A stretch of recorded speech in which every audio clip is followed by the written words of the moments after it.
Hello বন্ধুরা, কি অবস্থা? সবার কেমন আছেন সবাই? আশা করি সকলে ভালো আছেন। আল্লাহর রহমতে আমি অনেক ভালো আছি। সো আজকে আপনাদের জন্য নিয়ে আসলাম একটা নতুন ব্লগ ভিডিও। আর আজকের ব্লগে আপনাদের সবাইকে স্বাগতম। আজকে আমরা আপনাদের দেখাতে চলেছি যুক্তিবিদ্যা পাঞ্জেরির সৃজনশীল দ্বিতীয় পত্রের যৌক্তিক সংজ্ঞা, যেটা প্রথম অধ্যায়ের 15 নং প্রশ্নের গ নং প্রশ্নের উত্তর। তো আমরা ইতিমধ্যেই ক এবং খ পড়িয়েছি। তো এখন গ নাম্বারটা পড়ব। তো গ নাম্বারটা পড়ার আগে অবশ্যই আমাদের উদ্দীপকটা একবার পড়ে নিতে হবে। নিলয় ও রাখি মা বাবার সাথে ঢাকায় বেড়াতে এসে চিড়িয়াখানা দেখতে গেল। তারা বিভিন্ন ধরনের পশু পাখি দেখছে আর মা বাবার নিকট থেকে তাদের পরিচয় জেনে নিচ্ছে। এক পর্যায়ে তারা সিংহের খাঁচার কাছে গেল। বাবা বললেন, এটা সিংহ। সিংহ হচ্ছে বনধপতি। মা বললেন, সিংহ হচ্ছে এক শ্রেণীর হিংস্র জীব। তো এখন আমরা পড়ব 15 নং প্রশ্নের গ নম্বর উত্তর। প্রশ্নটা আগে পড়ি। প্রশ্নটা হচ্ছে, উদ্দীপকের সিংহ সম্বন্ধে বাবার উক্তি যৌক্তিক সংজ্ঞায় কোন নিয়ম পরিপন্থী ব্যাখ্যা করো।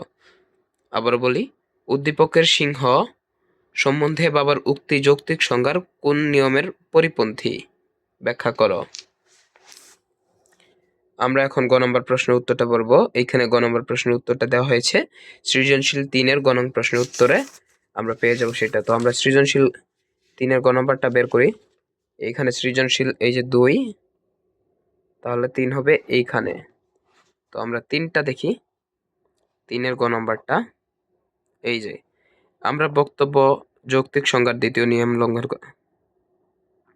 আমরা জানি যৌক্তিক সংজ্ঞার দ্বিতীয় নিয়মটি হলো, যে পদের সংজ্ঞা দিতে হবে সেই পদটি থেকে সংজ্ঞাটি সুস্পষ্টতর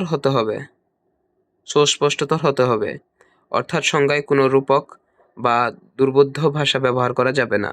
এই নিয়মটি লঙ্ঘন করা, আমরা যদি পদের সংজ্ঞায় রূপক ভাষা ব্যবহার করি তাহলে সংজ্ঞাটি ত্রুটিপূর্ণ হবে এবং তা হবে রূপক সংজ্ঞাজনিত অনুপত্তি। উদ্দীপকে উল্লেখিত ঘটনায় আসমা মানুষ পদের সংজ্ঞায় দ্বিতীয় নিয়মটি লঙ্ঘন করেছে, কারণ সে বলেছে মানুষ হলো কলুর বলদ। অর্থাৎ সে মানুষ পদের সংজ্ঞায় কলুর বলদ নামক রূপক পদে আশ্রয় নিয়েছে, যা যৌক্তিক সংজ্ঞায় দ্বিতীয় নিয়মটি বিরোধী। এই কারণে বলা যায় আসমার যৌক্তিক সংজ্ঞায় দ্বিতীয় নিয়মের লঙ্ঘন ঘটেছে। তো আমরা ইতিমধ্যেই গ নম্বর প্রশ্নের উত্তরটি পেয়ে গেলাম।